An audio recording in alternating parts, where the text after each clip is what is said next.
안녕하세요. 승수 사례로 재미있는 썰을 풀어드리는 승썰TV의 한장원 변호사입니다.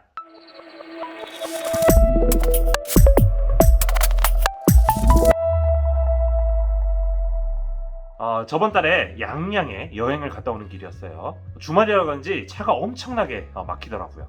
그런데 지금 그 가정폭력 혐의로 긴급 체포가 돼가지고 경찰서에 지금 있다라고 하시는 분의 전화를 받게 되었습니다. 도와달라고 말씀하셔가지고 제가 도와드리게 됐고, 그 막힌 길을 급하게 뚫고 집까지 달려가서 옷도 갈아입고 선임계 같은 그런 서류들도 챙기고 해서 경찰서로 바로 달려가게 됐습니다. 가보니까 한 저녁 8시쯤 되었던 것 같아요. 1시간 정도 사전에 상담을 하고 조사를 진행을 했는데요. 혐의 자체를 그렇게 부인할 수 있는 그런 상황은 아니었어요. 다 자세히 말씀드릴 수는 없지만, 다만 이제 정상 참작의 그런 사유들이 많이 있어가지고 즉시 석방은 됐고, 다만 이제 쟁점이 한 가지가 있었는데, 그 형사처벌을 받는 쪽으로 갈 것이냐, 아니면 가정보호 사건으로 송치가 돼서 보호 처분을 받는 식으로 종결이 될 것이냐, 그것이 이제 쟁점이 되겠습니다. 다행히 최근에 이 사건을 검찰에서 가정보호 사건으로 송치를 해가지고 형사처벌이 아닌 가정폭력범죄의 처벌 등에 관한 특례법에 정한 보호 처분을 받는 것으로 이제 종결이 되게 됐어요. 굉장히 의뢰인 입장에서는 다행인 그런 경우였죠. 이 사건 관련해가지고 의뢰인이 굉장히 걱정하시는 한 가지 포인트가 있었습니다. 그게 뭐냐면은 제가 처음 상담할 때 먼저 이제 직업이 어떻게 되시냐 물어봤거든요. 물어봤는데 공무원이라고 답을 하시는 거예요.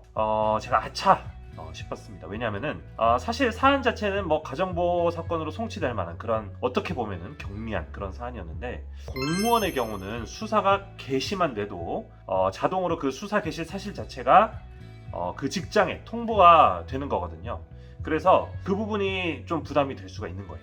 즉, 경찰청 범죄수사규칙 제46조는 경찰관은 공무원에 대한 수사를 개시한 경우에는 국가공무원법, 지방공무원법, 사립학교법, 공공기관의 운영에 관한 법률에 따라 공무원 등 범죄 수사 개시 통보서를 작성하여 해당 공무원 등의 소속기관의 장 등에게 통보하여야 하며, 수사 결정을 한 때에는 공무원 등 범죄 수사 결과 통보서를 작성하여 그 결과를 통보해야 한다라고 정하고 있는데요. 통상 수사기관에서는 입건 후에 2일 내에 바로 이 수사 개시 사실 자체를 직장에다가 통보해버리는 그런 경향이에요.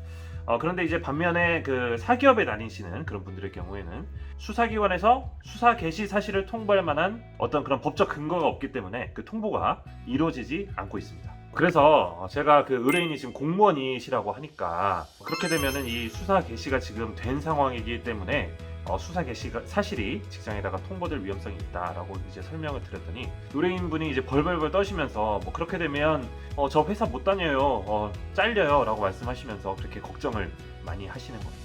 제가 보기에는 사실 이게 뭐 해고나 뭐 그런 위험성이 있는 그런 상황은 뭐 아니긴 했는데, 직장에 통보된다는 그런 사실 자체에 굉장히 거부감이 큰 그런 상황이었습니다. 수사관님께도 이렇게 싹싹 빌어봤는데, 수사관이 뭐 이와 관련해서 어떤 재량권이 있는 것이 아니기 때문에 어떻게 해줄 그런 도리가 없는 거예요. 그래서 뭐 울면서 사정하는데 너무 이렇게 안타까운 그런 상황이었습니다.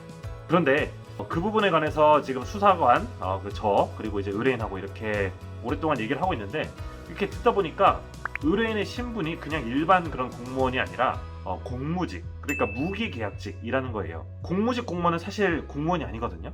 근로기준법이 적용되는 그런 근로자에 해당되는 겁니다. 그러면 뭐 근무하는 곳이 국가 또는 지방자치단체 등 그런 공적기관에 해당한다 뿐이지, 사실은 그분이 사기업에 다니는 것과 다를 바가 하나도 없는 것이거든요. 그래서 아까 말씀드렸듯이 사기업의 경우에는 수사 개시 사실을 통보할 만한 그런 법적 근거가 없다라는 것이기 때문에 수사 개시 사실이 통보가 되지 않는 거예요. 결국 이 사건은 뭐 직장에 통보되지도 않고, 또 사건 자체도 가정보호 사건으로 그렇게 종결이 돼서 사실은 발생하지 않았으면 더 좋긴 하지만 해피엔딩에 준하는 그런 결과를 맞이하게 됐습니다. 수사를 받게 되면 뭐 그 수사 자체도 압박이긴 하지만 그로 인해서 주위에 알려지는 등의 그런 명예상의 불이익도 굉장히 크게 다가오게 되는데요. 자신의 신분이 어떠한지에 따라서 직장에 통보되는 것이 달라질 수 있다는 것을 기억할 필요가 있습니다. 공무원, 뭐 사기업에 대해서만 제가 말씀을 드렸는데, 예를 들어서 공공기관의 경우에는 모든 범죄에 대한 그런 수사 사실이 다 통보가 되는 것이 아니고요. 직무와 관련된 수사, 직무와 관련된 범죄 사실에 대해서만 경찰관이 통보를 하거든요. 오늘은 수사 개시 사실 통보에 대해서 알아봤습니다. 그 중에서도 공무직, 무기계약직과 관련된 부분들을 좀 알아봤는데요. 수사와 직장의 문제로 인해서 힘들어하시는 분들이 다 그 짐을 편하게 내려놓을 수 있는 그런 때가 빨리 오면 좋겠습니다. 다음 시간에 더 재미있는 사례로 찾아뵙도록 하겠습니다. 좋은 하루 되십시오. 승! 썰!